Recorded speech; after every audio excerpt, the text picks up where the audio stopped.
Hey everyone, and welcome back. Today, we're talking about something pretty wild, rheumatoid arthritis. It's a condition where your body's own defense team, well, it declares war on itself. It's this internal battle that millions of people are fighting every single day. So, let's get into it. So think about this for a second. What happens when your body's own defense system declares war on you? I mean, your immune system, the very thing that's supposed to fight off colds and viruses, suddenly gets totally confused. It starts looking at your own healthy cells and thinks, hey, that's the enemy, and then it just launches a full-scale assault. That, right there, is the core story of rheumatoid arthritis. All right, so let's start at the beginning. How does this whole internal war even kick off? Well, the first signs and symptoms, you can think of them as the initial reports from the battlefield. They're the first clues that tell us something's gone terribly wrong, that the body's defense system has officially turned on itself. Okay, so what is rheumatoid arthritis exactly? At its heart, it's a classic case of friendly fire. It's a chronic autoimmune disorder. Now, chronic just means it's long-lasting, and autoimmune means your own immune system has gone, well, kind of rogue. And its main target? The primary place it attacks is this delicate lining inside our joints called the synovium. So, what does this attack actually feel like for someone going through it? Well, one of the biggest telltale signs is symmetry. That means if your right wrist is hurting, your left one probably is too. And we're not talking about just some minor aches and pains here. This is a deep, profound stiffness, especially in the morning, that can last for hours. And on top of that, there's this crushing fatigue, sometimes a fever. It really lets you know this is a whole body problem. And here's where it gets really specific, almost like a detective story. Doctors can look at your hands and see a very particular pattern. See, RA loves to attack the knuckles, both the big ones where your fingers meet your hand and the middle ones. But, and this is the key, it almost always leaves the joints at the very tips of your fingers alone. This unique little fingerprint, which joints get hit and which get spared, is a huge clue for making a diagnosis. All right, so once those first signs start showing up, the investigation really begins. It's time to crack the case. Doctors essentially become detectives, piecing together all the clues from what you're feeling to what the lab work says to build a solid case for rheumatoid arthritis. And you know where they find some of the most important evidence? It's in the blood. Seriously, the blood holds all these molecular fingerprints left behind by the immune system's misguided attack. When you look at the blood work, a very clear pattern can emerge. A high rheumatoid factor? Yeah, that's a classic clue. But the real smoking gun, the thing that makes doctors go, aha, is the presence of something called anti-CCP antibodies. Those are super specific to RA. Then you might see a high ESR, which is just a test that shows there's a ton of inflammation happening in the body. You put all that together, and the case gets really, really strong. But the evidence isn't just in the blood.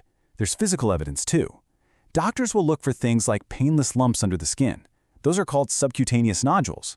Or they might see scleritis, which is inflammation in the white part of your eye. And then, when you get into imaging, like X-rays, that's where you can see the more serious stuff. Things like instability in the neck, or even visible damage, actual erosions in the bone right next to the joints. That's the hard proof of the damage this war is causing. So, up to now, we've been talking a lot about joints. But here's a really important point. This war is not just fought in the joints. That's a huge misconception. The inflammation can actually break out of the joints and cause collateral damage all over the body. And that's because RA is what we call a systemic disease. That just means its inflammatory reach can affect the entire body. The fire that starts in the joints can spread, causing problems in totally different organ systems. It's not just a joint disease. It is absolutely a whole body condition. And this collateral damage can be pretty widespread. For example, in the lungs, you can get fluid buildup or even scarring. The constant inflammation can cause a specific type of anemia. And here's a really ironic twist. After years of this autoimmune attack, the joints get so damaged that they can develop a second, totally different kind of arthritis, osteoarthritis, the wear and tear kind, right on top of the RA. Okay, so this all sounds pretty intense, I know. But this story is absolutely not without hope. Far from it. In fact, in just the last few decades, how we fight back against RA has been completely revolutionized. We now have a real strategy, a powerful arsenal of treatments to actually manage this internal war. A really common and effective plan of attack is this three-pronged approach. First up, you've got your NSAIDs, like ibuprofen. Think of them as the first responders on the scene. They're there to control the immediate pain and inflammation.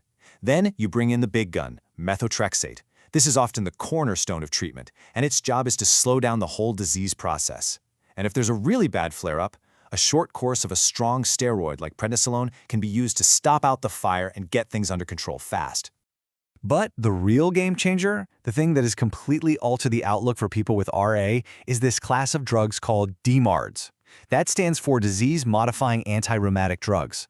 Unlike meds that just mask the symptoms, DMARDs, like the name says, actually modify the disease itself.